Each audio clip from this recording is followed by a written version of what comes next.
दोस्तों, आज की इस रोचक वीडियो में जानेंगे कि आखिर मेघनाथ ने मरने से पहले क्या कहा था रावण से।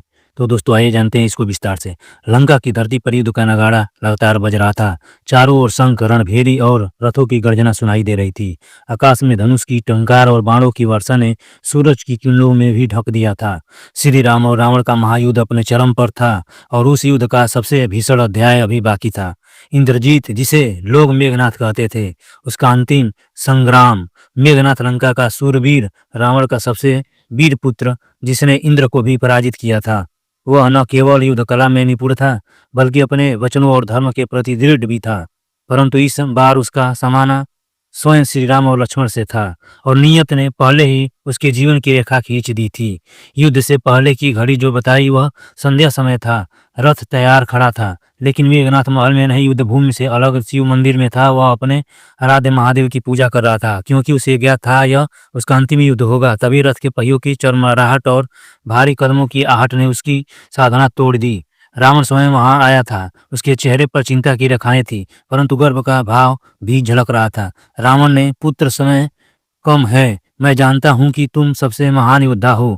आज तुम्हें किसी भी हाल में लक्ष्मण का अंत करना होगा। यह युद्ध लंका की प्रतिष्ठा का प्रश्न था।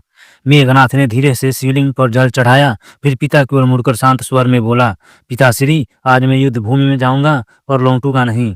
रावण चौंक गया। यह देखने के बाद बोला, यह कैसी बात कर रहे हो? तुम अजय हो, देवताओं का तब तक को परास्त किया है, तुम्हें मृत्यु का भय क्यों? फिर मुस्कुराते हुए मेघनाथ ने कहा, मृत्यु का भय मुझे नहीं, लेकिन सत्य यह है कि धर्म के पक्ष में खड़े पुरुष का वध संभव नहीं लगता। लक्ष्मण धर्म के रक्षक हैं और मैं धर्म के पक्ष में हूँ। यह युद्ध मेरे लिए केवल एक कर्तव्य है, किंतु परिणाम मैं जानता हूँ। उसके बाद रावण का स्वर कठोर हो गया। क्या तुम कह रहे हो कि मैं अधर्मी हूँ? मेघनाथ ने दृढ़ स्वर में उत्तर दिया, पिताश्री, मैं आपके पुत्र के रूप में हमेशा गर्व महसूस करता हूँ। आपकी विद्या, आपका पराक्रम आदित्य है, लेकिन माता सीता का अपहरण और उन्हें बंदी बनाना यह आपका सबसे बड़ा दोष है। मैंने आपके आदेश से बहुत कुछ किया, परंतु यह सत्य मैं नहीं नकार सकता कि श्री राम धर्म के मार्ग पर हैं। रावण की आंखों में क्रोध की ज्वाला भड़क उठी, लेकिन भीतर कहीं यह जानकर भी कि पुत्र सही कह रहा है, उसका अहंकार उसे स्वीकार करने नहीं दे रहा था। रावण बोला, तुम मेरे पुत्र हो, मेरा गौरव हो। यदि तुम भी मेरी निंदा करोगे तो यह लंका का अंत होगा। मेघनाथ ने शांत परंतु दृढ़ स्वर में कहा, लंका का अंत तो पहले ही दिखाया जा चुका है पिताश्री। यह युद्ध धर्म और अधर्म का है और धर्म की विजय निश्चित है। मैं आपके लिए युद्ध भूमि में उतरूंगा, क्योंकि पुत्र का धर्म पिता के आदेश का पालन करना है। परंतु मैं यह नहीं कह सकता हूँ कि मैं सत्य से आंख मूंद लूं।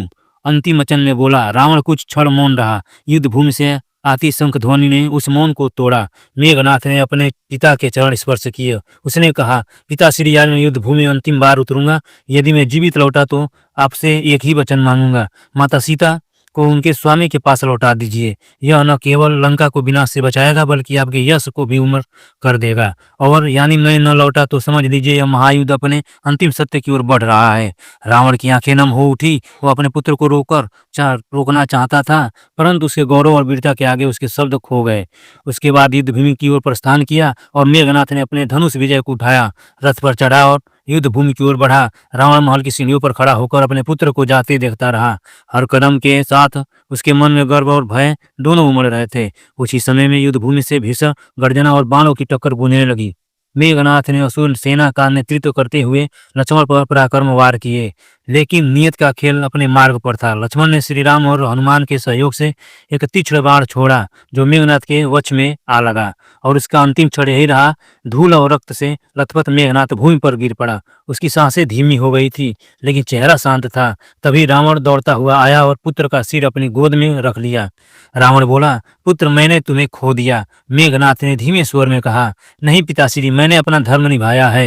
एक पुत्र का धर्म पिता के आदेश का पालन करना है और एक योद्धा का धर्म रणभूमि में डटकर लड़ना है। मैंने दोनों निभाए। कुछ क्षण रुककर उसने कहा, पिताश्री, स्मरण रखिए, जो भी धर्म के विपरीत चलता है उसका अंत निश्चित है। यदि आप सच में मुझसे प्रेम करते हैं तो मेरे वचन को मानिए। माता सीता को श्री राम को लौटा दीजिए। यही एकमात्र मार्ग है जिससे आपका यश उमर हो जा सकता है।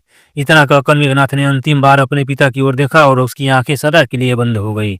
उसके बाद रावण मौन रूप से युद्ध भूमि में शंख फिर से गूंजा, परंतु इस बार वह विजय का नहीं, शोक का था। रावण की गोद में उसका सबसे वीर पुत्र निश्वास हो चुका था। रावण की आंखों से आंसू बह रहे थे, लेकिन उसके भीतर का अहंकार अभी भी जीवित था। अपने पुत्र की अंतिम इच्छा नहीं मानी और यही उसका विनाश बना। उस दिन के बाद लंका की हवाओं में मेघनाथ की वीरता और सत्य के वचनों की गूंज हमेशा सुनाई देने लगी। धर्म ही सबसे बड़ा बल है और सत्य ही अमर है। जय श्री राम।